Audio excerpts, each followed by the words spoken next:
లోపల కూర్చున్న మీ అందరికీ వందనాలు తెలియజేస్తున్నాను. అలాగే నా తోటి సహదాసులకు కూడా నా ప్రత్యేకమైన వందనాలు తెలియజేస్తున్నా. ఈ పరిచర్య ఒక ప్రత్యేకమైన పరిచర్య ఏమండి, సత్య సంబంధిత ఆ పరిచర్య. దీని విలువ తెలియాలి, దీన్ని గుర్తించాలి, సహకరించాలి. మీకు ఐగుప్తు దేశంలో మగపిల్లలు పుడితే చంపేయండి మంత్రస్థానాలకు ఆజ్ఞాపించాడు కదా. ఎవరో పరో రాజు మంత్రస్థానాలకు ఆజ్ఞాపించాడు. ఏమని?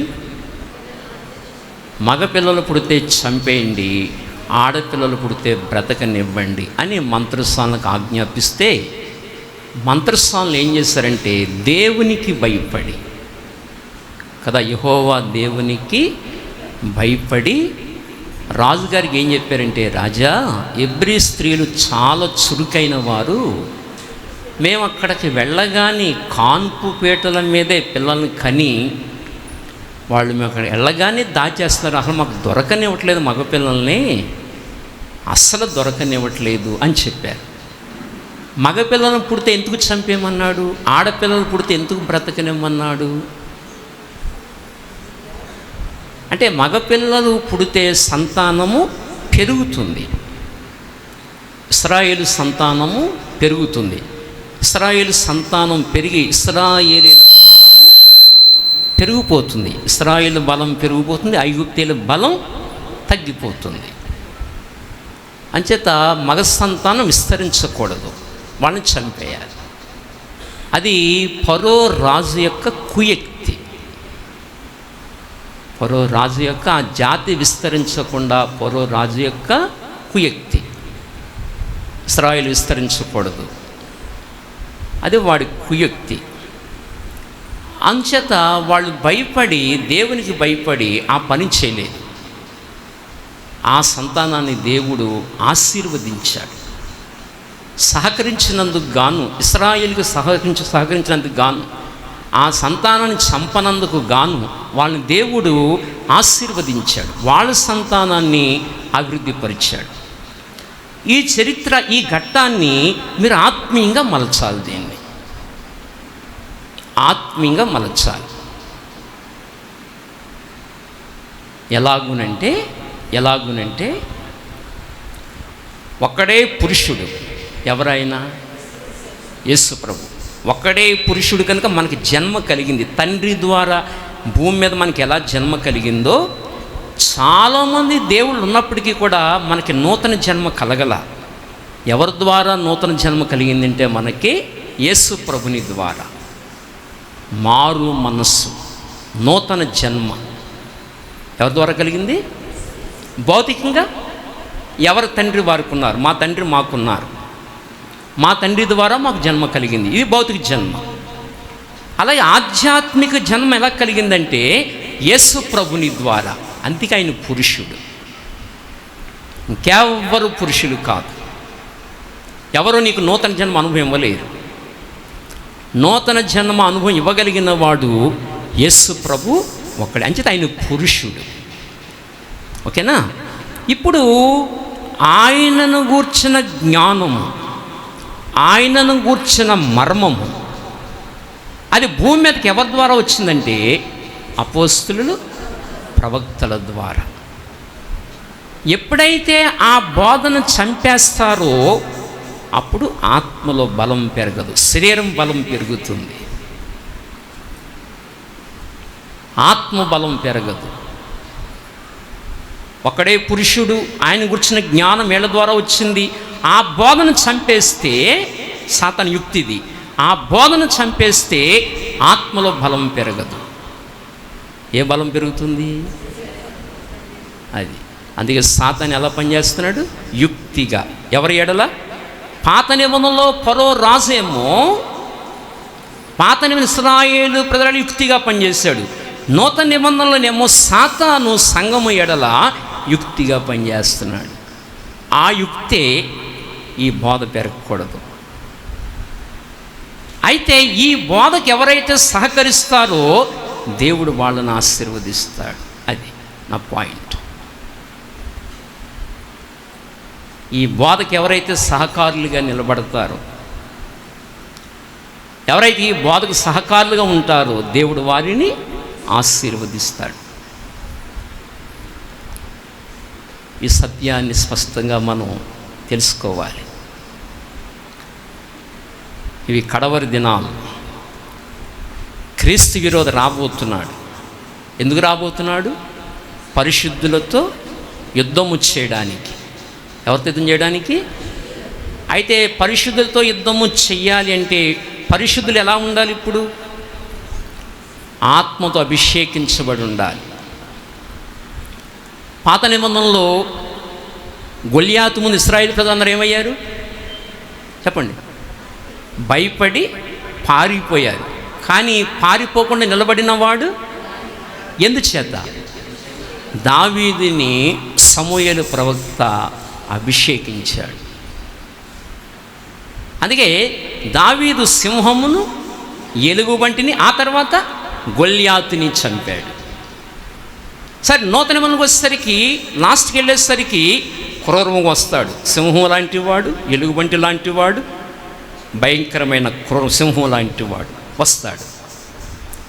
వాడిని ఎదుర్కోవాలి అంటే అభిషేకం కలిగిన వాడే, లేకపోతే పారిపోతారంతే. అంచేత కడవరి దినాల్లో నీకు అభిషేకం రావాలి. అభిషేకంతో నింపబడితేనే పరిశుద్ధులతో వాడు యుద్ధం చేయడానికి వస్తున్నాడు. కనుక అంత మాత్రమే కాదు, వాడొచ్చే లోపుగా సమయము కొంచెమేనని వాడు తెలుసుకుని బహుక్రోధము కలిగి భూమి మీద పనిచేస్తున్నాడు. అందుకే శ్రమలు స్టార్ట్ అయినాయి. ప్రవీణ్ పగడాల్ గారిని ఏం చేశారు? అది నిన్న కాక మొన్న అమెరికాలో ఒక దైవజనుని ఏం చేశారు? చంపేశారు. స్టార్ట్ అయినాయి. అవన్నీ ఎదుర్కోగలగాలంటే ఖచ్చితంగా అభిషేకముతో నిలబడాలి. సంఘము ప్రిపేర్ కావాలి. రెండవ రాకడకు సంఘము సిద్ధపడాలి. దేవుని ఆత్మచేత అభిషేకించబడాలి. సంఘము సిద్ధపడి ఉండాలి. మంచి గ్రహింపు కలిగిన సంఘముగా కడవరి దినాల్లో ఉండాలి. అభిషేకము రావాలంటే దానికి ముందేం జరగాలి? దిద్దుబాటు.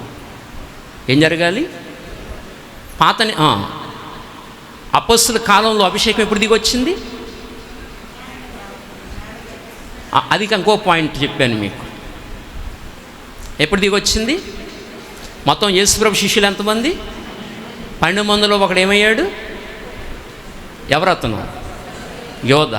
అప్పుడు ఎంతమంది ఉన్నారు? ఇప్పుడు 11 మంది.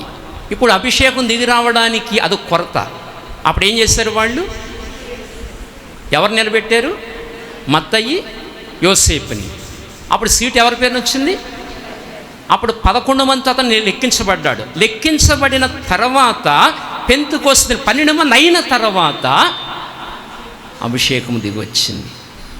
అంటే చివరి దినాలు అపొస్తలులకు ఆ 12 మంది బోధ, 12 గోత్రాల నుంచి వచ్చిన ప్రవక్తల బోధ, 12 మంది అపొస్తలుల బోధ ఎప్పుడైతే నీకు వచ్చిందో అభిషేకం దిగి వస్తుంది. కనుక అభిషేకం నీకు దిగి రావాలంటే ముందు ఆ బోధ వైపు తిరగాలి. ఆ బోధ వైపు తిరగాలి. ఇది స్పష్టముగా నువ్వు గ్రహించి ఉండాలి. ఇవన్నీ ఈ లోతైన లేఖనాల్లో దాగి ఉన్న లోతైన విషయాలన్నీ నువ్వు గ్రహించి ఉండాలి. సంగమా, నార్మల్ క్రైస్తవుడిగా చివరి దినాల్లో ఉంటే సాగదు.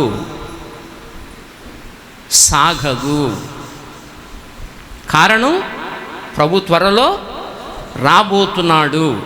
కనుక సైతాను కూడా చాలా బలంగా పనిచేస్తాడు. ఇప్పుడు నార్మల్గా ఉంటే కుదరదు. బలమైన అభిషేకంతో అభిషేకించబడి ఉండాలి. ఉంటేనే అవన్నీ ఎదుర్కోగలుగుతావు. లేకపోతే దేవునిలో నిలబడటం చాలా కష్టం. అందుకని ఈ విషయాలు మీకు ఉదయకాలం 2 విషయాలు జ్ఞాపం చేశాను. ఎలీషా, ఏలియా. ఏలియా గురువు గారు, ఎలీషా శిష్యుడు. ఏలియా గొప్ప ప్రవక్త, సత్య సంబంధిత ప్రవక్త. ఇశ్రాయేలు జాతినే సత్యం వైపుకి తిప్పిన ప్రవక్త. అతని శిష్యుడే ఎలీషా. ఇద్దరు కూడి గిల్గాల్ నుండి బయలుదేరారు. గిల్గాల్ అనుభవం నుండి బయలుదేరారు. గిల్గాల్ అనుభవం ఏం చెప్పుకున్నాం? ఐగుప్తు యొక్క అవమానము తొలగించబడుట గిల్గాల్ యొక్క అనుభవం. 2, గిల్గాల్ నుంచి కూడి వాళ్ళు ఎక్కడికి వచ్చారంటే బేతేలు. ఎక్కడికి? బేతేలు అనుభవం, సహవాస అనుభవము. నువ్వు రక్షణ పొందిన తర్వాత సహవాసములో ఉండాలి, దేవుని ప్రజలతో కలిసి జీవించాలి, సంఘములో నీవు అమర్చబడాలి, సంఘములో పాత్రగా నువ్వు ఉండాలి. నీ జీవితంలో, నా జీవితంలో బేతేలు అనుభవం ఉండాలి, సహవాస అనుభవం ఉండాలి. అది 2వ అనుభవం. ఇప్పుడు 3వ అనుభవం మనం నేర్చుకోవాలి. 3వ అనుభవం నేర్చుకుందాం, జాగ్రత్తగా గమనించండి. 2వ రాజుల గ్రంథము 2వ అధ్యాయము 4వ వచనం చదువుకున్నాం. పిమ్మట ఏలియా, ఎలీషా, యెహోవా నన్ను యెరికోకి పొమ్మని సెలవిచ్చి ఉన్నాడు కనుక నీవు దయచేసి ఇక్కడ ఉండుమని ఎలీషాతో అనగా, అతడు, యెహోవా జీవము తోడు, నీ జీవము తోడు, నేను నిన్ను విడువనెను కనుక వారిద్దరూ యెరికోకి ప్రయాణము చేసిరి.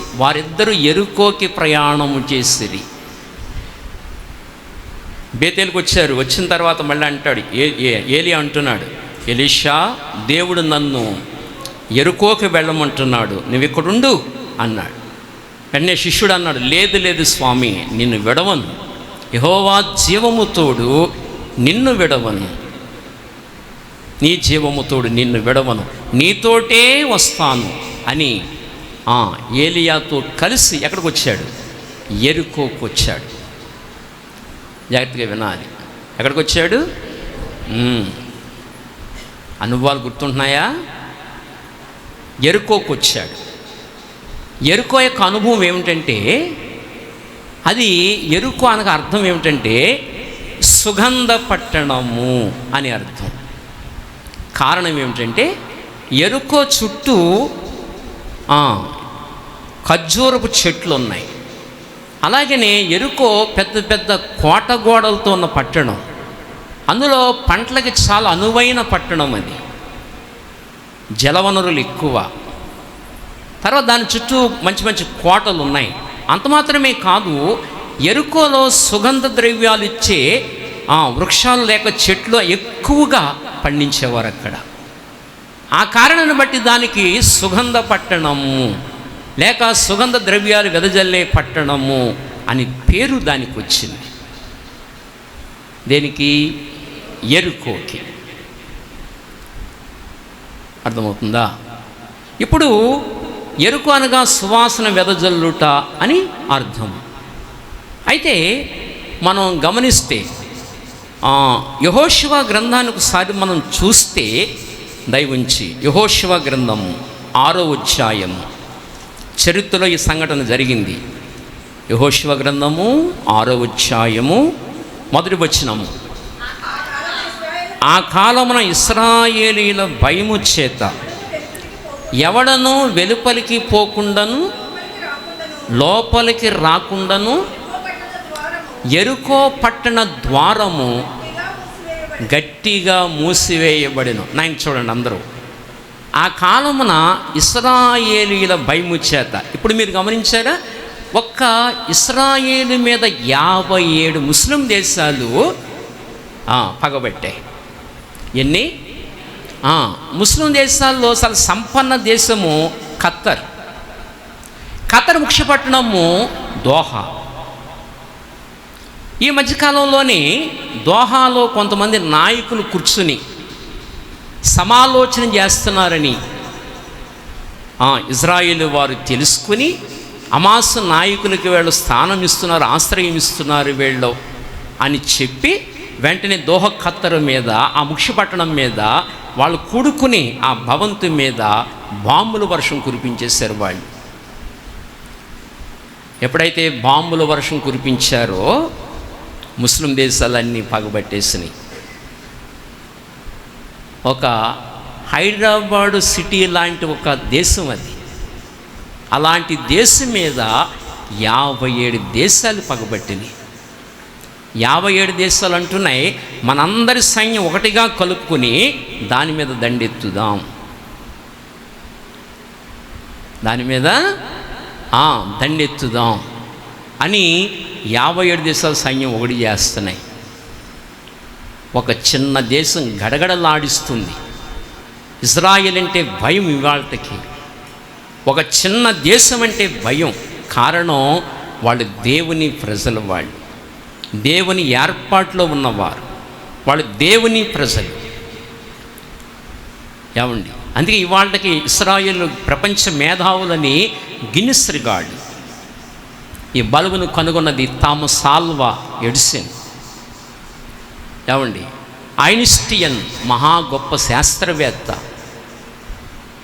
రస్సెల్ మహాశాస్త్రవేత్త, ఇంకా ఎంతోమంది అందులోంచి గొప్ప గొప్ప శాస్త్రవేత్తలు బయటకు వచ్చారు. ప్రపంచ మేధావులని గిన్నిస్ రికార్డు వాళ్ళకి దేవుడు ఆ గోత్రాన్ని కూడా మహాజ్ఞానముతో నింపాడు. ఏమండి, మొదటిదాకా అదేం డూమ్, అది ఐరన్ డూమ్.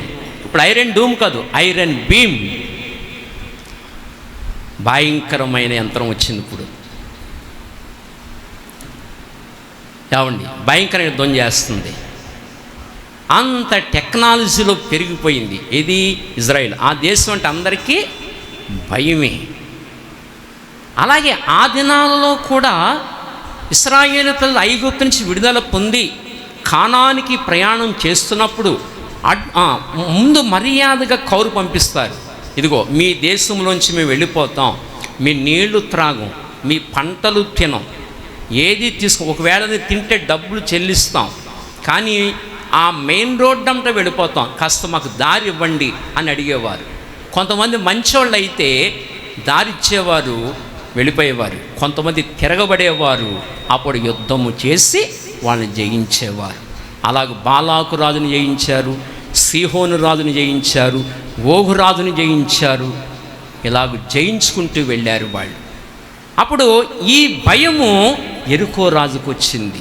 అమ్మో, ఇశ్రాయేలు జాతట రాజ్యాలను జయించుకుంటూ వెళ్ళిపోతున్నారు అన్న భయం యెరికో రాజుకి వినబడింది.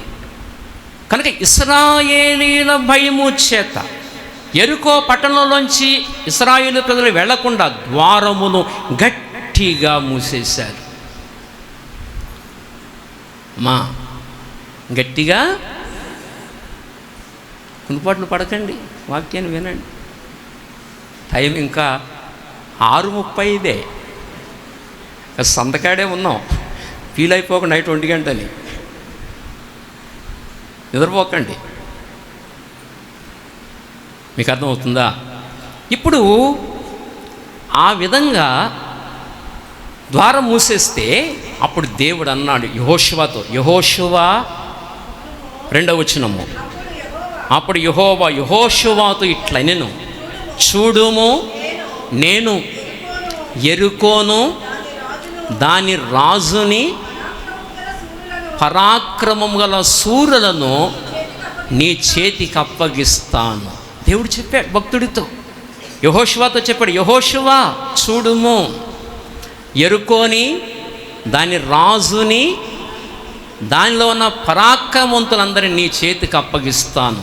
వాళ్ళు ఎందుకు వెళ్ళినవారు? ఇదిగో వాళ్ళు నీకు అప్పగిస్తాను, యెరికో పట్టణాన్ని స్వాధీనపరుచుకో. దేవుడు చెప్పాడు, యెరికో పట్టణాన్ని స్వాధీనపరుచుకో అని చెప్పాడు. ఆ కారణాన్ని బట్టి యెరికో పట్టణము దేవుని ఆజ్ఞను ఉల్లంఘించి శాపగ్రస్తంగా మారింది. అంతకుముందు ఆ పట్టణం ఎలా ఉంది? చక్కటి పంటలతో సుగంధ ద్రవ్యాలతో వర్ధిల్లుతుంది ఆ పట్టణము.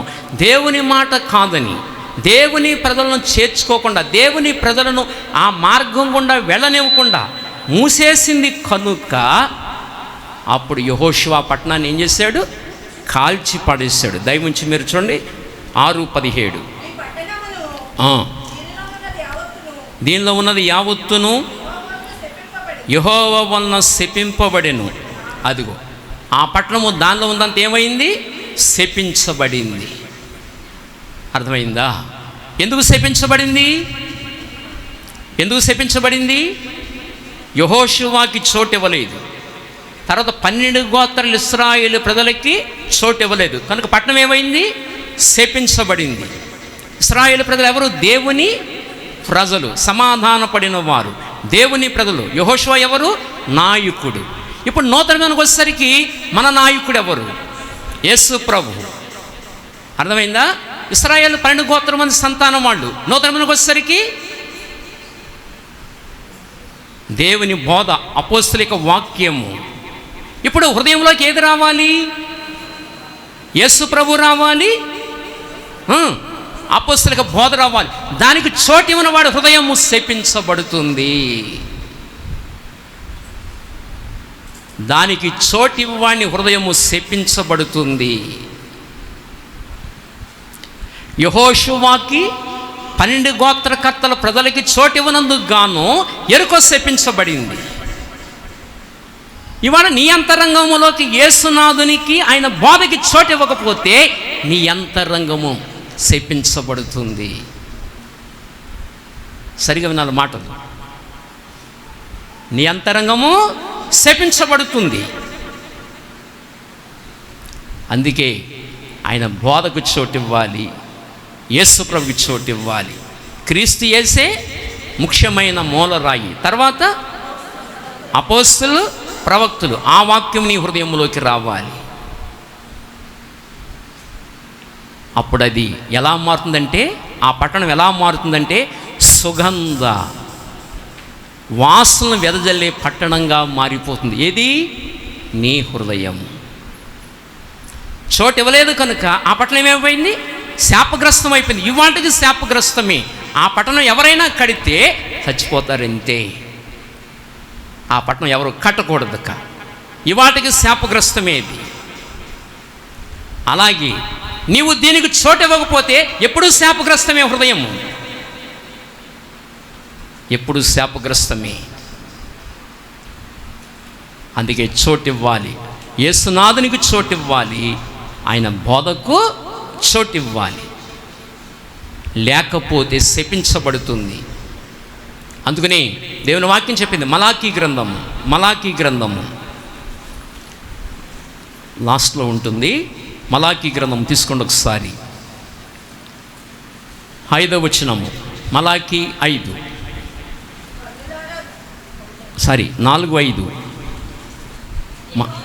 యెహోవా నియమించిన భయంకరమైన ఆ మహాదినము రాకమునుపు నేను ప్రవక్త ఏలియాను మీ వద్దకు పంపుదును. నేను వచ్చి అంటే దేవుడు వచ్చి దేశమును శపించకుండునట్లు అతడు తండ్రుల హృదయములను పిల్లల తట్టునకును, పిల్లల హృదయము తండ్రుల తట్టుకు త్రిప్పాలి. ఎందుకని? నేను వచ్చి దేశమును శపించకుండునట్లు.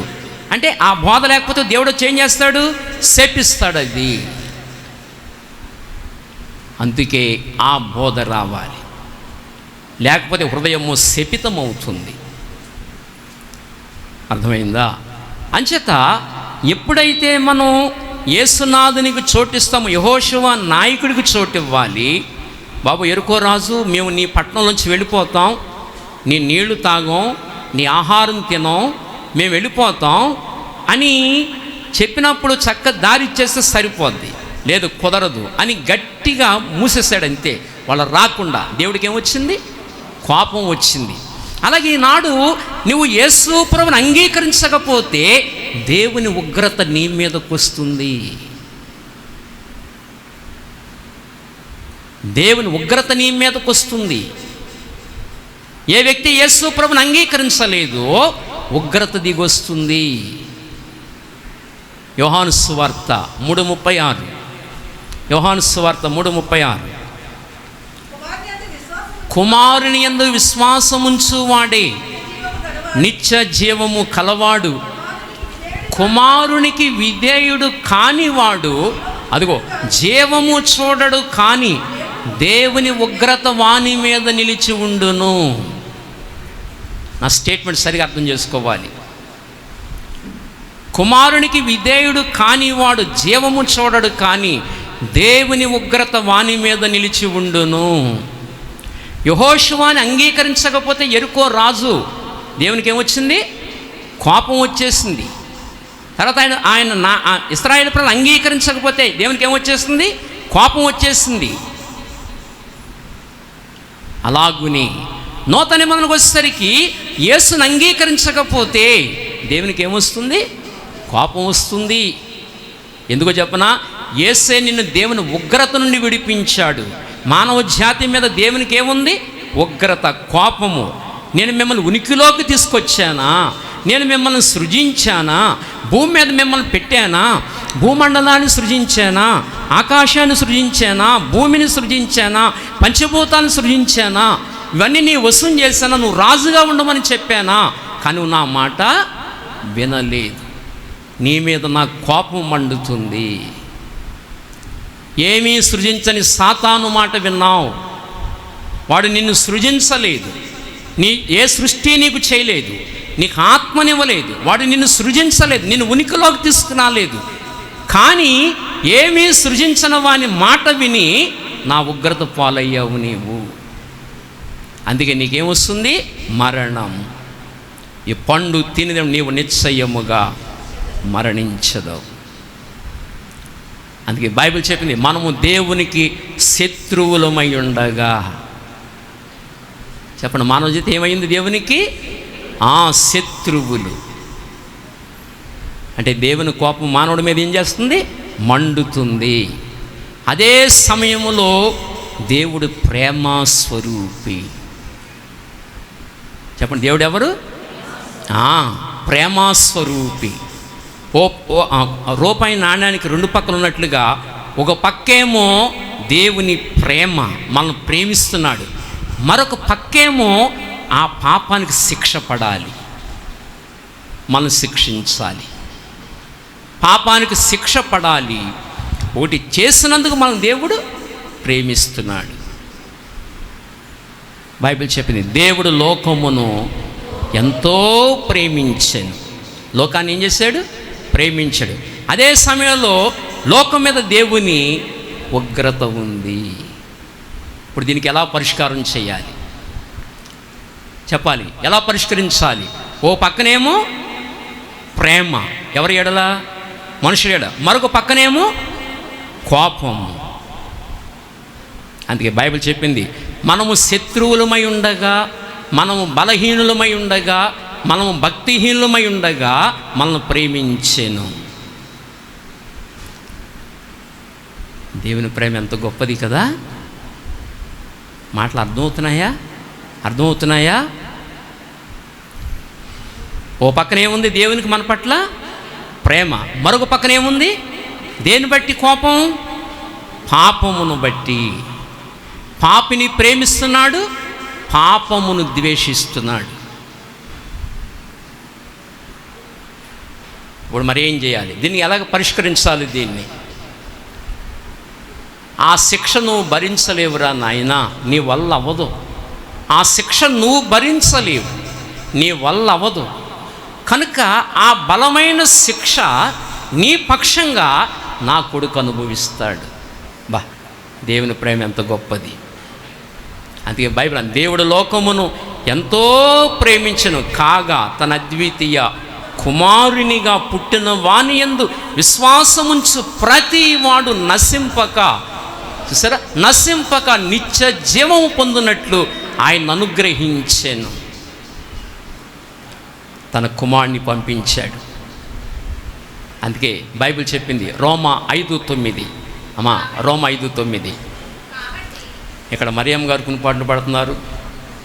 కునిపాటు పడకండి, పేర్లు చెప్పేస్తాను. లేకపోతే నేను పేర్లు చెప్పేస్తాను, డైరెక్ట్గా పేర్లు చెప్పేస్తాను. ఓకే, దయవుంచి రోమా 5:9. కాబట్టి అదిగో ఆయన రక్తము వల్ల, ఎవరి రక్తం? యేసు ప్రభు రక్తం. ఎలా వచ్చింది రక్తము?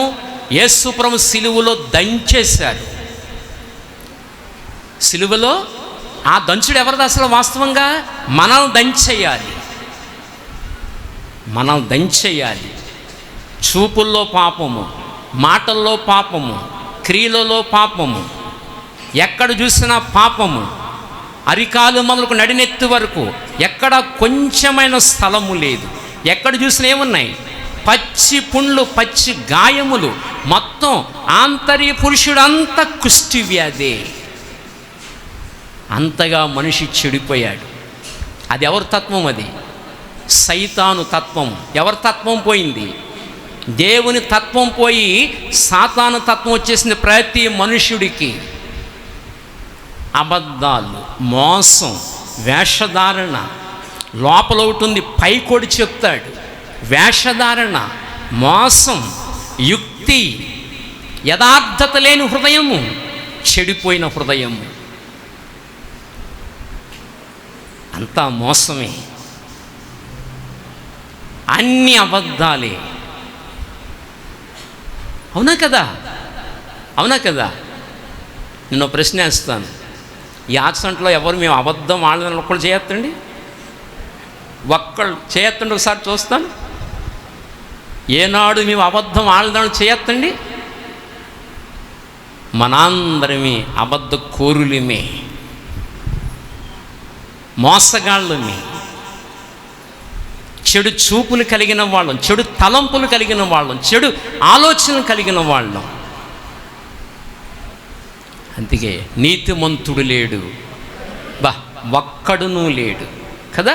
అందరూ పాపము చేసి దేవుడు అనుగ్రహించే మహిమను పొందలేకపోతున్నారు. పాపోహం పాపకర్మ పాపాత్మ పాప సంభవ పాహిమా కృపాదేవ శరణాగత వృత్సల. పాపములో పుట్టి పాపములో పెరిగి పాపకర్మ, పాపకర్మలు చేస్తున్నాను. పాపాత్మ, ఆత్మకి ఏమంటుకుంది? పాపము. మనిషి పాపి అయిపోయాడు. పాముకి విషయం ఎక్కడుంటుంది? కూరల్లో. తేలిక విషయం ఎక్కడుంటుంది? తోకలో. మనిషికి ఎంత వాస్తవం ఈ మాట. నిలువెల్ల విషయమే మనిషికి. యెషయా చెప్పినట్లుగా అరికాలు మొదలు నడినెత్తి వరకు పచ్చి పుండ్లే. అంతగా చెడిపోయిన మనిషి. పాము నడిచినా పచ్చగడ్డి మాడదు, ఏ జంతువు నడిచినా పచ్చగడ్డి మాడదు. కానీ మనుషులు నడిస్తే నల్లగా తయారైపోయేది పచ్చగడ్డి. అది పచ్చగా ఉండే గడ్డి నల్లగా అయిపోద్ది.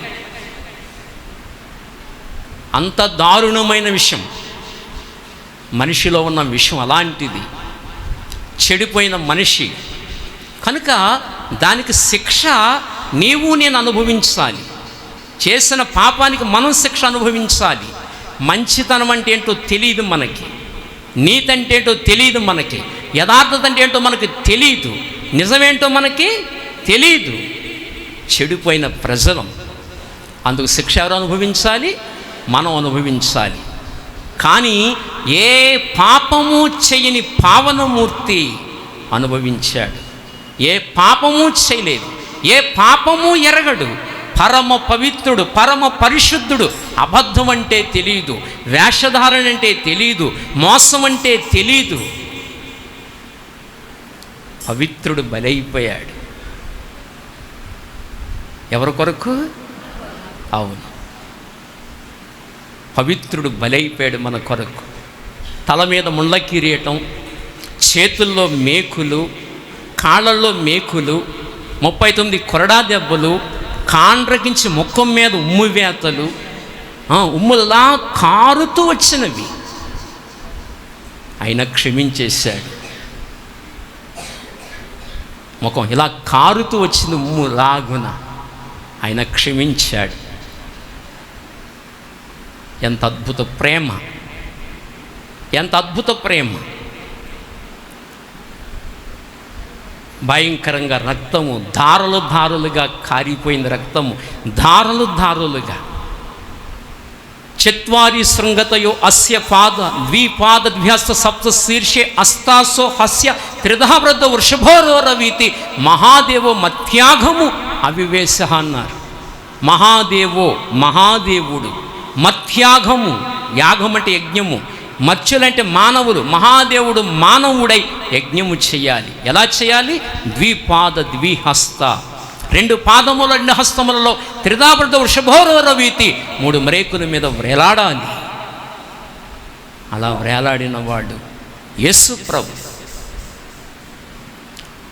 నీ కొరకు నా కొరకు బలియాగమైన ప్రభు. మన ఉగ్రత అంతా భరించినవాడు, మన ఉగ్రత భరించినవాడు. ఎప్పుడైతే నువ్వు యేసు ప్రభుని అంగీకరిస్తావో దేవుని కోపం చల్లారిపోతుంది. అందుకే రక్తాన్ని పట్టుకుని పైకి వెళ్ళిపోయాడు. అర్థమైందా? ఏప్రిల్ రాసిన పత్రిక 9వ అధ్యాయం 11వ వచనం, 9:12 మేకల యొక్కయు కోడెల యొక్కయు రక్తముతో కాక, అదిగో మేకల యొక్కయు కోడె దూడల యొక్కయు రక్తముతో కాక తన సొంత రక్తాన్ని చేత పట్టుకుని, సొంత రక్తము, అమ్మా ఏ రక్తం అది? సొంత రక్తము చేత పట్టుకుని ఎక్కడికి వెళ్ళిపోయాడు? 9:24 అందువలన చదవండి. నిజమైన పరిశుద్ధ స్థలమును పోలి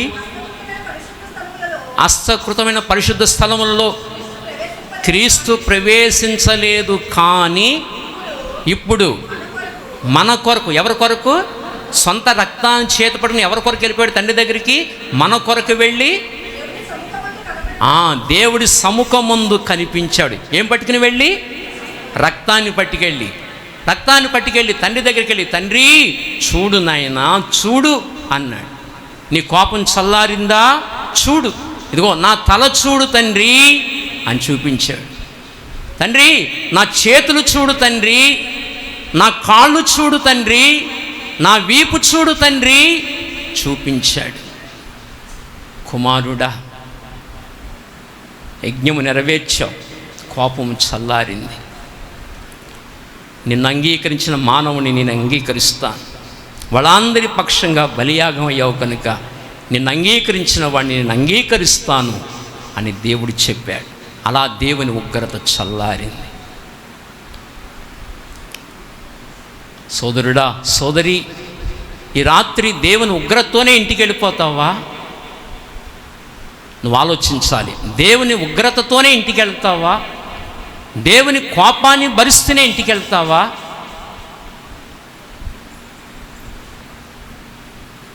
లేక ప్రభువుని అంగీకరించి దేవునితో సమాధానపడి వెళ్తావా?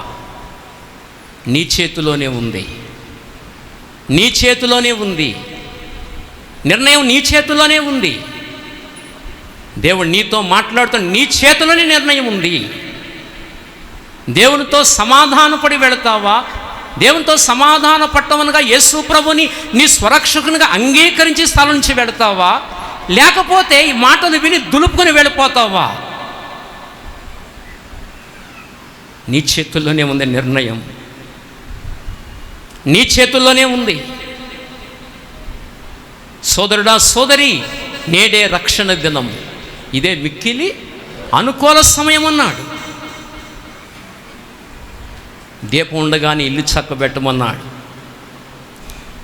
యేసు ప్రభుని స్వరక్షకునిగా నువ్వు అంగీకరించాలి. అప్పుడు దేవుని ఉగ్రత నీ నుంచి తొలగిపోతుంది. అందుకే పాపమెరుగని కదా, అక్కడ చదవండి. రోమీయులకు రాసిన పత్రిక 5:9. కాబట్టి అది ఆయన రక్తము, అంటే సిలువలో గాయపరచబడితే ఆ రక్తము కార్చబడింది. ఆయన రక్తము వలన అదిగో ఇప్పుడు నీతిమంతులముగా తీర్చబడి మరింత నిశ్చయముగా ఆయన ద్వారా ఉగ్రత నుండి రక్షించబడదుము. దేని నుంచి రక్షించబడుతున్నా? ఉగ్రత నుండి రక్షించబడదుము. మనం పాడుకుంటాం, గాయములన్ గాయములన్ నా. సరే, మంచిది. కనుక మనం గమనిస్తే ఆత్మలో బ్రతికించాడు మనం. ఎపిసోడ్ రాసిన పత్రిక 5:2 చదవండి. ఆ క్రీస్తు మిమ్మల్ని ప్రేమించి, అదిగో పరిమళ వాసనగా ఉండడు. ఏ వాసన? ఇంతకుముందు ఏ వాసన? దుర్వాసన, చెడు వాసన. ఇప్పుడు పరిమళ వాసనగా ఉండుట కొరకై మన కొరకు తను తాను అర్పణముగాను బలిగాను అప్పగించుకుని మనం ప్రేమించి ఆ పని చేశాడు. అలాగునే మీరును ప్రేమ కలిగి నడుచుకొనుడి. ఏం కలిగి నడుచుకోవాలి?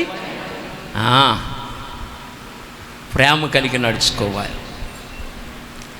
మీలో ఎంతో ప్రేమ ఉంది. మామూలు ప్రేమ టన్నుల కొలిది ఉంది మీలో ప్రేమ. అవును కదా? అసలు మిమ్మల్ని చూస్తే ప్రేమను చూసినట్లే. సమయం వచ్చినప్పుడు చూడాలి. సమయం వచ్చినప్పుడు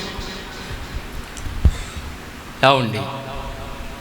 కనుక ప్రేమ కలిగి నేను మిమ్మల్ని ఎలా ప్రేమించానో మీరు కూడా అలాగునా ప్రేమించను. కానీ మనలోంచి ఏ వాసనలు వస్తాయి? కఠిన హృదయాలు, ఇతరులను ద్వేషించడం, తిట్టడం, అసహించుకోవడం, ఇలాంటివి వస్తాయి కదా మన జీవితాల్లోంచి. ఏ వాసనలు అవి? పరిమళ వాసనలా? దుర్వాసన. అందుచేత మన బ్రతుకుల్లో మన హృదయాన్ని ఏ అనుభవంలోకి తీసుకొస్తున్నాడు ఆయన? ఎరుక అనుభవంలోకి. ఎరుకానికి అర్థం ఏమిటి? సుగంధ పట్టణం. ఎప్పుడైతే యేసుకి ఆయన బోధకు నువ్వు చోటిస్తావో నీ హృదయాన్ని మార్చి సుగంధ పట్టణముగా మార్చేస్తాడు. అక్కడ యెహోషువకి ఇశ్రాయేలుకి చోటు ఇవ్వలేదు కనుక శాపగ్రస్తంగా మారిపోయింది సుగంధ పట్టణం. ఇప్పుడు నువ్వు చోటిస్తే శాపగ్రస్తమైన ఈ పట్టణము సుగంధ పట్టణముగా మారిపోతుంది. సుగంధ పట్టణముగా మారిపోతుంది. ఏం వెదజల్లుతాయి? పరిమళ వాసనలు వెదజల్లుతాయి. అందుచేత మూడోది ఏ అనుభవంలోకి రావాలి? ఎరుక అనుభవంలోకి రావాలి. అమ్మా, ఏ అనుభవంలోకి రావాలి? ఎరుక అనుభవంలోకి రావాలి. కనుక ఈ రాత్రి నీవు సుగంధ ద్రవ్యాలతో వెదజల్లే హృదయంగా నీ హృదయం ఉండాలి. యేసు రక్షకుని నువ్వు అంగీకరిస్తే నీ శాపగ్రస్తమైన జీవితాన్ని అంతటినీ మార్చేస్తాడు. నువ్వు పుట్టిన నాటి నుండి నువ్వు కూడా తెచ్చుకున్న శాపాన్ని కొట్టివేస్తాడు. నీ మరణాన్ని కొట్టివేస్తాడు. నీ దుఃఖాన్ని, నీ వేదనను కొట్టివేస్తాడు ఆయన. అందుకే ఆయనకి చోటు ఇవ్వాలి. అంతేకాదు రక్షణ లేని వారేమో యేసుప్రభువు రక్షకుడిగా అంగీకరించాలి. రక్షణ పొందిన వారు ఇంకా ఏ మృత స్థితులు ఉన్నాయో, ఇంకా ఏ పాపం ద్వారా చనిపోయినావో, ఇంకా ఏ స్థలాల్లో నువ్వు చనిపోయి ఉన్నావో, ఇంకెక్కడ చనిపోయి ఉన్నావో పరీక్షించుకోవాలి. అలా నీ హృదయము సుగంధ వాసన వెదజల్లే పట్టణంగా నీ హృదయం మారిపోవాలని దేవుని వాక్యము మనకి తెలియజేస్తుంది. కనుక మూడో అనుభవం చెప్పండి, ఎరుక అనుభవంలోకి రావాలి. అదైన తర్వాత ఏం జరిగిందంటే మీరు చూడండి. తర్వాత ఇంకొక మాట చూసి ఎదరికి వెళ్దాం. దయవుంచి చాలా విషయాలున్నాయి కానీ ఇక్కడ నేను అలాగే విడిచిపెట్టి ఎదరికి పెడుతున్నాను. ఇంకో మాట చూస్తారా? లేకపోతే దయవుంచండి. మొదటి దినవృత్తాంతముల గ్రంథము 23:13. మొదటి దినవృత్తాంతం 23:13 చదవండి ఒకసారి. చదవండమ్మా.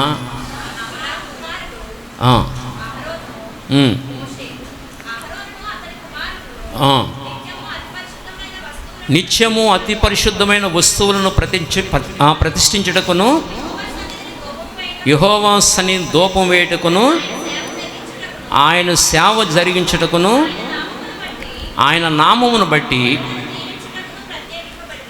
జనులను దీవించుటకును ప్రత్యేకించబడి. ఏమర్పించాలి అక్కడ వాళ్ళు? నిత్యము పరిశుద్ధమైన వస్తువులను ప్రతిష్ఠించుటకును. ఏ వస్తువులవి? పరిశుద్ధమైన వస్తువులు మనము అర్పించాలి. తర్వాత నిర్గమాకాండం 30:7-8 వచనాలు చూడండి. ఆ పరిశుద్ధమైన వస్తువులు అర్పించడం ద్వారా వచ్చేది ఏమిటంటే 30:7-8 వచనాలు. అహరోను ప్రతిదినము ప్రొద్దున దాని మీద పరిమళ ద్రవ్యముల ధూపము వేయవలెను. ఏ ధూపం వేయాలి? పరిమళ ద్రవ్యముల ధూపం వేయాలి. ఎక్కడి నుంచి? ధూపవేదిక మించి. ధూపవేదిక ఏది? నీ హృదయం. దీని మించి పరిమళ ద్రవ్యముల ధూపం వెయ్యాలి. ఎప్పుడైతే నువ్వు యేసుని అంగీకరిస్తావో, ఆ బోధన అంగీకరిస్తావో, అప్పుడు హృదయం నుంచి ఏమవుతుంది చెప్పనా? పరిమళ ద్రవ్యముల ధూపం. చెడు వాసన రావు, ఇంకా పరిమళ ద్రవ్యములు వెళ్తాయి దేవుని దగ్గరికి. యాజకుడు అవుతావు, పరిమళ ద్రవ్యములు ధూపం వేస్తూ ఉండాలి దేవునికి. కనుక నీ అంతరంగంలోంచి పరిమళ ద్రవ్యముల వాసన వెళుతుంది, చెడు వాసనలు వెళ్ళవు. అందుకని నీ హృదయము అలాగూ మారిపోవాలి. సుగంధములు వెదజల్లే హృదయముగా, పరిమళ వాసన వెదజల్లే హృదయముగా నీ హృదయం మారిపోవాలని నేను వాక్యం తెలియజేస్తుంది. అది 3వ అనుభవం, అదే ఎరుకో అనుభవం. ఓకేనా? అక్కడికి దాన్ని ఆఫ్ చేద్దాం. తర్వాత ఇంకొక మాట కూడా చెప్పుకుని మనం వెళదాం. 2వ రాజుల గ్రంథము 2వ అధ్యాయము 6వ వచనము. అంతటా ఏలియా, యెహోవా నన్ను యోర్దానికి పొమ్మని సెలవిచ్చుచున్నాడు కనుక నీవు దయచేసి ఇక్కడ ఉండుమని ఎలీషాతో అనగా, అతడు, యెహోవా జీవము తోడు, నీ జీవము తోడు, నేను నిన్ను విడువనని చెప్పాను కనుక వారిద్దరూ ప్రయాణమై సాగి వెళ్ళిరి. ఇప్పుడు 4వ అనుభవం ఎక్కడికి వచ్చారు? ఇప్పుడు యెరికో నుండి యోర్దాను కాడికి వచ్చారు. ఎలీషా, ఇదిగో దేవుడు నన్ను యోర్దానికి వెళ్ళమంటున్నాడు అని చెప్పగానే ఎలీషా ఏమన్నాడు? యెహోవా జీవము తోడు, నీ జీవము తోడు, నేను నిన్ను విడవను, నీతో పాటు వస్తాను. ఎక్కడికి? యోర్దాను అనుభవం కాడికి. యోర్దాను అనుభవం ఏమిటో తెలుసునా? యోర్దాను అనుభవం అనగా మరణము లేక దిగివచ్చుట అని అర్థము. ఆ మాట వినాలి. నేను కొన్ని నిమిషాలు మాట్లాడి నా ప్రసంగం పూర్తి చేయాలి. మరి నేను లేట్ అయిందని అనుకోకండి, నా ప్రసంగాన్ని పూర్తి చేయాలి.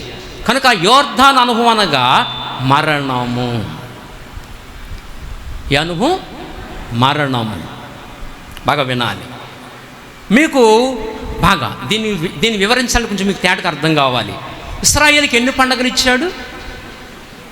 7 పండుగలు. మొదటి పండుగ ఏంటి? పస్కా పండుగ. 7వ పండుగ ఏంటి? పర్ణశాలల పండుగ. ఏ పండుగ? పర్ణశాలల పండుగ. 6వ పండుగ ఏంటి? ప్రాయశ్చిత్తాతు దిన పండుగ. ప్రాయశ్చిత్తాతు దిన పండుగ. ఎన్నో పండుగ అది? 6వ పండుగ. 6వ పండుగలో ప్రాయశ్చిత్తం ఏమిటి? మొదటి పండుగలో ప్రాయశ్చిత్తము, యేసుప్రభువుని అంగీకరించడం ద్వారా పాపములు ప్రాయశ్చిత్తం జరుగుతుంది. మొదటి పండుగ అది, పస్కా పండుగ. మరి 6వ పండుగలో ప్రాయశ్చిత్తం ఏమిటి? సరే, ఇప్పుడు అంశాలకు ఇప్పుడు రావాలి. ఏంటనగా, ఇప్పుడు ఇశ్రాయేలు 7 మజిలీలు. మొదటి మజిలీ పస్కా. మొదటి మజిలీ ఏంటి? పస్కా. పస్కా పండగ వేరు, పస్కా మజిలీ వేరు. మొదటి పస్కా, మొదటి మజిలీ పస్కా. ఐగుప్తులో పస్కా బలి అర్పించి ఆ రక్తం రాశారు గుమ్మాలకి. అప్పుడు వాళ్ళు బ్రతికి బయటకు వచ్చారు. మొదటి మజిలీ పస్కా. 7వ మజిలీ వాగ్దాన భూమిలో విశ్రాంతి. వాగ్దాన భూమిలో విశ్రాంతి. 6వ మజిలీ ఇదిగో యోర్దాను. యోర్దాను నది దాటుట 6వ మజిలీ. 6వ పండుగ ఏంటి? ప్రాయశ్చిత్త దిన పండుగ అన్నాడు. అంటే ప్రాయశ్చిత్తం జరగటం అక్కడ. 6వ మజిలీ ఏమిటి? మరణము. యోర్దాను నది అంటే మరణము. అంటే ఈ మాటలకు అర్థం ఏమిటంటే, నీకు మొదటి దినాన్ని యేసు ప్రభువుని అంగీకరించినప్పుడు అక్కడ నీకు పాపముగా కనబడనిది 6వ రోజుకి వచ్చేసరికి ఇది పాపముగా నీకు కనబడుతుంది. అదేది పాపము కాదు అనుకున్నది ఇక్కడికి వచ్చేసరికి పాపముగా కనబడుతుంది. అంటే దాని అర్థం, నువ్వు ఆధ్యాత్మిక జీవితంలో ఎదిగేసరికి పాపము కాండి ఎలా కనబడుతుంది నీకు? పాపముగా. ఒకప్పుడు పాపముగా కనబడనిది ఇప్పుడు పాపముగా కనబడుతుంది. ఒకప్పుడు వ్యభిచారం చేస్తే పాపము, కానీ ఇక్కడికి వచ్చేసరికి వ్యభిచారపు తలంపు వస్తేనే వ్యభిచారం చేసినంత పాపం. అర్థమవుతుందా? 6వ అనుభవం కాడికి వచ్చేసరికి, యోర్దాను అనుభవం కాడికి వచ్చేసరికి ఇంకా లోతైన పరిశుద్ధతలోకి వెళ్ళడం, లోతైన పవిత్రతలోకి నడిపించబడటం యోర్దాను అనుభవం. ఆ మాటలు బాగా అర్థం కావాలి. ఇంకా లోతైన శల్య పరీక్ష, ఇంకా లోతైన పరిశీలన, లోతైన అవగాహనలోకి నడిపించబడటం, లోతైన పరిశుద్ధతలోకి నడిపించబడటం శల్య పరీక్ష. పరిశుద్ధతలో ఎదుగుట.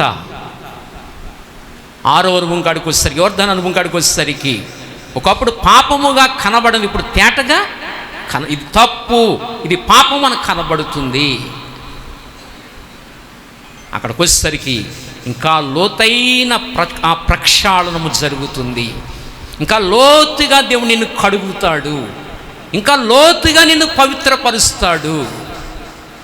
అదే యోర్దాను అనుభవం. అది ఏ అనుభవం? యోర్దాను అనుభవం. వింటున్నారా? అంచేత అక్కడికి వెళ్ళేసరికి మరింత పవిత్రతలోకి వెళతాం. అంటే మరణము అంటే ప్రతి పాప గుణానికి అక్కడ మరణించటం, సిలువ వేయబడి మరణించటం, ప్రతి పాపమునకు చనిపోవటం. దీని యోర్దాను అనగా మరణము. అది ప్రతి పాపమునకు మరణించి మరింత పరిశుద్ధతలోకి నీవు ఎదగడం ఈ అనుభవం. అది అదైన తర్వాతనే విశ్రాంతిలోకి వెళ్ళడం, విశ్రాంతి అనుభవంలోకి వెళ్ళడం. అర్థమైందా? అందుచేత ఎలీషా ఎక్కడికి వెళ్ళాడు? ఇప్పుడు యోర్దాను అనుభవంలోకి వెళ్ళాడు, మరింత పరిశుద్ధతలోకి వెళ్ళిపోయాడు ఎలీషా. వెళ్ళిన తర్వాత ఏం జరిగిందంటే, మీరు చూడండి, ఇక్కడ ఎన్నో వచనాలు ఉన్నాయి కానీ టైం అవుతుందని నేను ముందుకు వెళ్ళిపోతున్నాను. ఎన్నో వచనాలు ఇవ్వాలి నేను ఇక్కడ, జస్ట్ దాని సారాంశం అలా టచ్ చేసి నేను ఎదరికి వెళ్ళిపోతున్నాను. మీకు అర్థమైందా సారాంశం? మరింత పరిశుద్ధతలోకి వెళ్ళుట. ఏది? యోర్దాను. ప్రతి పాపమునకు చనిపోవడం. ఒకప్పుడు పాపముగా కనబడనిది ఇప్పుడు ఎలా కనపడుద్ది?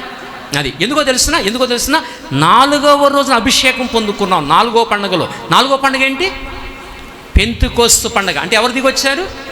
పరిశుద్ధాత్ముడు దిగొచ్చి ఇంకా నిన్ను శల్య పరీక్ష, ఇంకా లోతుల్లోకి నడిపించాడు నిన్ను. ఒకప్పుడు పాపము కానిది ఇప్పుడు పాపముని చూపిస్తాడు ఆయన వచ్చి.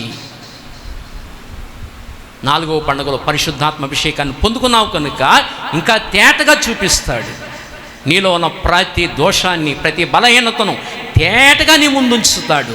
నిన్ను కడిగి ఇంకా పరిశుద్ధతలోకి నడిపిస్తాడు. అదే యోర్దాను అనుభవం. అర్థమవుతుందా? అదే యోర్దాను అనుభవము. అంచేత ఆ అనుభవంలోకి వచ్చాడు ఎవరు? ఎలీషా. ఇప్పుడు చదవండి దయవుంచి. అదైన తర్వాత చూడండి 8వ వచనము. అంతటా ఏలియా తన దుప్పటి తీసుకుని మడత పెట్టి నీటి మీద కొట్టగా అది యువతలకును అవతలకు విడిపోయిన కనుక వారిద్దరూ పొడి నేల మీద దాటిపోయారు. ఏ నేల మీద దాటిపోయారు? దుప్పటి తీసి మడత పెట్టి కొట్టాడు. కొట్టగానే నది ఏమైంది? 2 పాయలయ్యింది. అప్పుడు పొడి నేల మీద నడిచి వెళ్ళిపోయారు. నువ్వు యోర్దాను అనుభవంలోకి ఎప్పుడైతే వచ్చావో పొడి నేల ఏర్పడిపోతుంది. ఎక్కడా? నీ అంతరంగములో. ఇశ్రాయేలు ప్రజలు ఎర్ర సముద్రం కాడ ఏం చేశారు? పొడి నేల మీద నడిచి అవతలకు వెళ్ళిపోయారు. సముద్రాన్ని ఏం చేశాడు? 2 పాయలు. అలాగే నీ జీవితంలో 2 పాయలు చేసేస్తాడు. ఒకటి శారీరకంగా విడగొట్టేస్తాడు, ఆత్మీయంగా నేను విడగొట్టేస్తాడు, నేను సపరేట్ చేసేస్తాడు. ఏ నేల ఏర్పడుతుంది? పొడి నేల. పూర్తిగా నేను ఆత్మ సంబంధిగా మార్చేస్తాడు. నీలో శరీర సంబంధం కనబడనివ్వడిక, లోకాన్ని నీలో ఉండనివ్వడిక, నీలో పాపాన్ని ఉండనివ్వడిక, ఆరిన నేలగా మార్చేస్తాడు. ఎక్కడ చూసినా పుండ్లు పచ్చి గాయములు ఆరిపోయి ఎండిన నేలగా మారిపోతుంది. అందుకని ఎండిన నేల మీద అవతలకి 2 వెళ్ళిపోయారు. దుప్పటి తీసి కొట్టాడు. కొట్టగానే ఏమైంది? అవతలకి వెళ్ళిపోయాడు. అంతే. తర్వాత చదవండి 9వ వచనం. వారు దాటిపోయిన తర్వాత ఏలియా ఎలీషాను చూచి, నేను నీ యొద్ద నుండి తీయబడక మునుపు నీ కొరకు నేను ఏమి చేయకూడదువో దాన్ని అడుగుమని చెప్పగా ఎలీషా, నీకు కలిగిన ఆత్మలో 2 పాళ్ళు నా మీదకి వచ్చినట్లు దయచేయమని నేను. దాటిల్లిన తర్వాత అడిగాడు, ఎలీషా, ఇంత నమ్మకంగా నన్ను వెంబడించావు కదా, ఇన్ని అనుభవాలు కూడా నాకు కూడా వచ్చావు కదా, ఇన్ని అనుభవాలు కూడా నన్ను విడవకుండా నడిచావు కదా, ఎలీషా నీకేమి కావాలి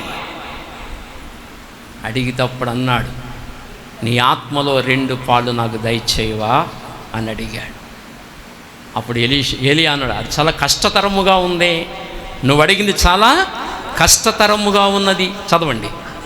అందుకతడు, నీవు అడిగినది కష్టతరముగానున్నది, అయితే నీ యొద్ద నుండి తీయబడినప్పుడు నేను నీకు కనబడిన ఎడల ఆ ప్రకారము నీకు లభించును, కనబడని ఎడల అది కాకపోవునని చెప్పాను. ఇప్పుడు చూడండి, నేను నీ యొద్ద నుండి సుడిగాలిలో దేవుడు నన్ను పరలోకానికి బొందుతోనే నన్ను తీసుకుని వెళ్ళిపోతుండగా నేను నీకు కనబడితే నువ్వు అడిగింది నీకు జరుగుతుంది. ఇక్కడ చాలా వివరణ ఇవ్వాలి. నేను టైం చూస్తే 7:25, కానీ వివరణ ఇవ్వాలి. బాగా వచ్చండి. ఏం చెప్పాడు ఇప్పుడు? ఏమన్నాడు ఇప్పుడు? నేను ఆరోహణమైపోతున్నప్పుడు, దేవుడు నన్ను సుడిగాలిలో బొందుతోనే పరలోకానికి తీసుకెళ్ళిపోతున్నప్పుడు నేను నీకు కనబడిన ఎడల నువ్వు అడిగింది నీకు లభిస్తుంది, ఒకవేళ కనబడకపోతే అది జరగదు అన్నాడు. అంటే ఏలియా అగ్నిరథంలో పైకి వెళ్ళిపోతే ఎవరికి కనబడాలి? ఇప్పుడు ఎలీషాకి కనబడితేనే ఏం పొందుకుంటాడు? ఆత్మను పొందుకుంటాడు, లేకపోతే పొందుకోలేడు. నీ జీవితంలో బాగా వినాలి, నీ జీవితంలో ఆత్మను పొందుకోవాలంటే నీ జీవితంలో దేవుని ప్రత్యక్షత కలగాలి, దేవుని నువ్వు చూడగలగాలి, దేవుని ప్రత్యక్షత కలగాలి. ఏం కలగాలి? అవును, ప్రత్యక్షత. నీ కళ్ళ ముందు ప్రత్యక్షము కావాలయన. అక్షము అంటే కన్ను, ప్రత్యక్షము అంటే నీ కళ్ళ ముందు ప్రత్యక్షమవుట. ఏ కళ్ళవి? ఈ కళ్ళు కాదు, కళ్ళలో చూడటం, దర్శనం చూడటం అది కాదు, ఈ కళ్ళు కాదు, మనోనేత్రాలకి ఆయన ప్రత్యక్షము కావాలి. ఆయన ప్రత్యక్షం అవుతూ రావాలి. నా కళ్ళతో నేను ఆయన చూస్తున్నాను, నా కళ్ళతో ఆయన చూస్తున్నాను కనుకనే ఇంత అనర్గళంగా మాట్లాడగలుగుతున్నాను. నాలో దేవుని ఆత్మ ఉంది కనుకనే అనర్గళంగా మాట్లాడగలుగుతున్నాను, గంటల వరకు మాట్లాడగలుగుతున్నాను. ఎందుకని? ఆయన చూడగలుగుతున్నాను కనుక. ఏ కళ్ళతో? నా మనోనేత్రాలతో. కనబడాలి నీకు. ఏమవ్వాలి? ఇప్పుడు మాట చెప్తాను మీకు, బాగా చూడండి.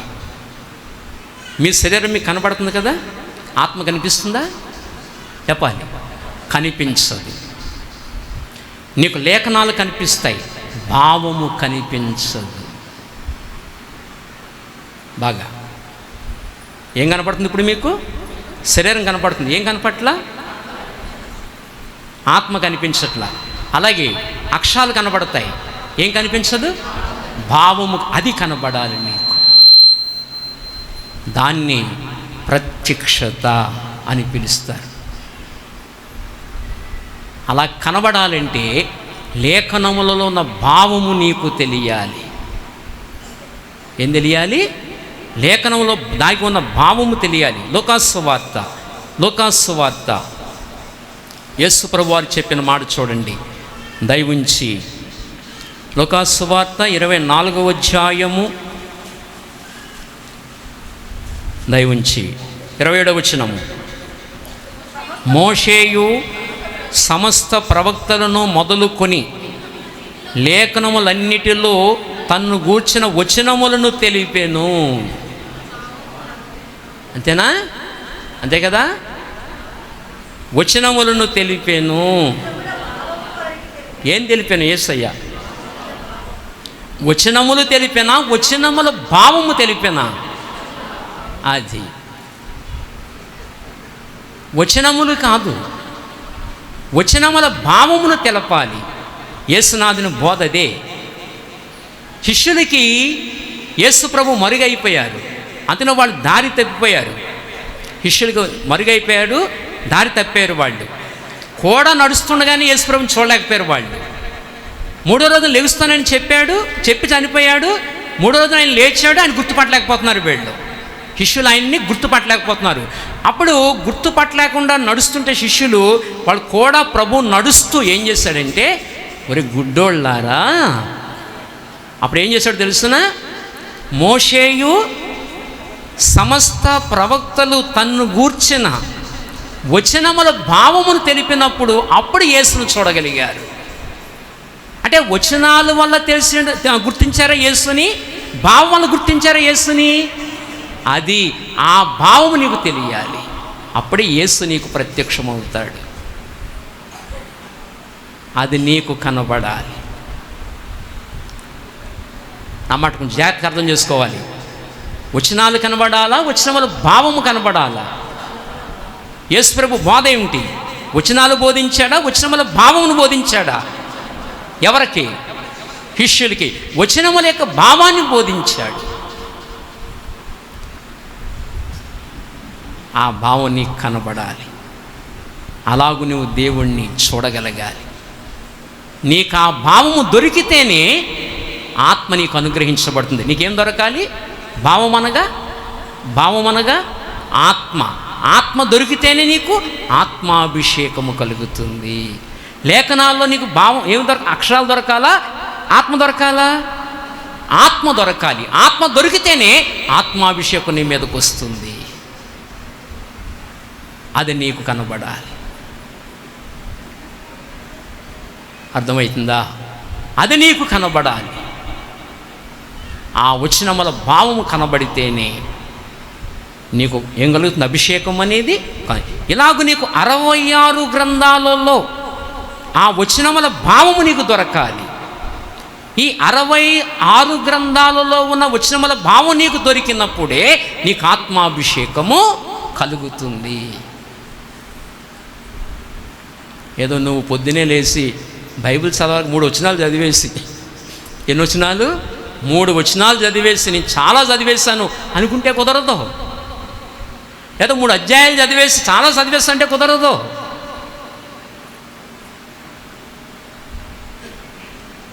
లేఖనముల యొక్క భావము నీకు దొరకాలి. అప్పుడు నీకేమొచ్చినట్లు? నీ మీదకి అభిషేకం వచ్చినట్టు. అప్పుడు ఏలి అన్న మాట ఏంటి? అది నీకు కనబడితే అలాగూ జరుగునుగాక అని చెప్పాడు. తర్వాత చదవండి. 2వ రాజుల గ్రంథము అమ్మాయినా వచ్చిన తల్లి 11వ వచనము. వారు ఇంకనూ వెళ్ళొచ్చు మాటలాడుచుండగా ఇదిగో అగ్ని రథములను కనబడి అగ్ని గుర్రములను రథములను కనబడి వీళ్ళిద్దరిని వేరు చేసెను. చూసారా? అప్పుడు ఏలియా సుడిగాలి చేత ఆకాశమునకు ఆరోహణమైంది. చూసారా? ఇలా వెళుతూ ఉండగా, ఇలా మాట్లాడుకుంటూ వెళుతూ ఉండగా ఇదిగో అగ్ని రథమును అగ్ని గుర్రములను కనబడి వీరిద్దరిని వేరు చేసెను. అప్పుడు ఏలియా సుడిగాలి చేత ఆకాశమునకు ఆరోహణమైన. అప్పుడు ఏమంటున్నాడు చూడండి. ఎలీషా అది చూచి నా తండ్రి ఇశ్రాయేలు వారికి రథమును రౌతులను నీవే అని కేకలు వేసెను. అంతలో ఏలియా అతనికి మరలా కనబడకపోయెను. ఎలాగో రథము అగ్ని గుర్రాలు అగ్ని రథము అలా వెళ్ళిపోతూ ఉండగా అప్పుడు కేకలు వేశాడు ఏలియా. ఏమని? నా తండ్రి ఇశ్రాయేలుకి రథమును రౌతులను నీవే అది అని అలా కనబడింది. కొంత లెక్కెళ్ళిన తర్వాత మాయమైపోయింది. అంటే ఏలియా కనిపించాడా లేదా? కనపడ్డాడు. అర్థమైందా? ఇప్పుడు కిందకి వచ్చేయండి. ఇంకా అదంతా వివరణ పెట్టుకుంటే చాలా టైం పడుద్ది. అప్పుడు ఎలీషా తన వస్త్రమును పట్టుకొని 2 తునకలుగా చేసిన. అప్పుడు ఎలీషా తన వస్త్రం పట్టుకుని ఏం చేశాడు? 2 తునకలైంది. ఆ మాటకు అర్థం ఏంటి చెప్పనా? నీ హృదయం 2 తునకలైపోవాలంతే. విరిగి నలిగిన హృదయం నీకు వచ్చేయాలి. ఏ హృదయం వచ్చేయాలి? విరిగి నలిగిన హృదయము. ఎలీషా వస్త్రము 2 తునకలైపోయింది అంతే. తర్వాత చదవండి. ఏలియా దుప్పటి క్రింద పడగా, ఏం పడింది ఇప్పుడు కింద? ఏలియా దుప్పటి. ఇది అభిషేకము. ఏలియా దుప్పటి కింద పడగా అతడు దాన్ని తీసుకొని యోర్దాను ఒడ్డునకు వచ్చి నిలిచి పట్టుకొని నీటి మీద కొట్టి, ఏలి యొక్క దేవుడైన యెహోవా ఎక్కడ ఉన్నాడు అనెను. అతడు ఆ దుప్పటితో నీటిని కొట్టగా అది ఇటు అటు విడిపోయినందున ఎలీషా అవతలి ఒడ్డునకు నడిచిపోయి. ఇందాక ఎవరు కొట్టారు? ఏలియా కొట్టి అవతలికి వెళ్ళారు. అదే ఆత్మను పొందుకున్నప్పుడు ఎలీషా ఏం చేశాడు? మళ్ళీ కొడితే 2 మళ్ళీ అవతలకు వచ్చారు. మీకు అర్థమైందా? మళ్ళీ అవతలకు వచ్చారు. తర్వాత చదవండి. ఇప్పుడు యెరికో దగ్గర నుండి కనిపెట్టుచుండిన ప్రవక్తల శిష్యులు అతని చూచి, ఏలియా ఆత్మ ఎలీషా మీద నిలిచి ఉన్నదని చెప్పుకొని అతని ఎదుర్కొనబోయి అతనికి సాష్టాంగ నమస్కారము చేసి, అది ఇప్పుడు మిగతా శిష్యులు ఏం చేశారు? ఎలీషాకి సాష్టాంగ నమస్కారం చేశారు. ఎందుకు చేశారు? ఏలియా ఆత్మ అతని మీద నిలిచి ఉంది. ఎవరి మీద? ఎలీషా మీద. ఈనాడు పరిశుద్ధాత్మ అభిషేకం నీ మీద నిలిచి ఉంటే ప్రజలు నీకు సాగిల పడతారు. ప్రజలు ఏమవుతారు? నీకు సాగిల పడతారు. అలాంటి అభిషేకం నీ మీదకి దిగి రావాలి. ఈ కడవరి దినాలలో అలాంటి అభిషేకం దిగి రావాలి. అర్థమవుతుందా? ఆ విధంగా నువ్వు ఆత్మను పొందుకోవాలి. కడవరి దినాల్లో అలాగ ఆత్మను పొందుకుని ఏం చేయాలి? క్రీస్తు విరోధిని, క్రూర మృగాన్ని ఏం చేయాలి? మనం ఎదిరించేవారముగా ఉండాలి. కనుక ఇలాంటి అభిషేకాన్ని మనం పొందుకోవాలని దేవుని వాక్యం నేర్పిస్తుంది. అలాగూ నీవు వెంబడించాలి. అర్థమైందా? గురువుని వెంబడించాలి, దేవుని వెంబడించడం నేర్చుకోవాలి. నమ్మకస్తుడివై ఉండాలి, యథార్థవంతుడివై ఉండాలి, క్రమమైన వ్యక్తివిగా ఉండాలి. అప్పుడు దేవుని ఆత్మ పొందుకుని శక్తిమంతుడివి కాగలుగుతావు. అర్థమైందా? శత్రువు యొక్క కోటల్ని కోల్చగలుగుతావు. అజేయుడిగా నిలబడతావు. దావీదు వలె అజేయుడిగా నిలబడతావు. ఎలీషా వలె అజేయుడిగా నిలబడతావు. దేవుని శక్తిని పొందుకుని నడవగలుగుతావు. అలాంటి గొప్ప కృప దేవుడు మనందరికీ అనుగ్రహించునుగాక. ఎంతమందికి ప్రసంగం అర్థమైంది? అందరికి అర్థమైందా? అలాంటి అభిషేకం దేవుడు మనందరికీ అనుగ్రహించునుగాక. మంచిది.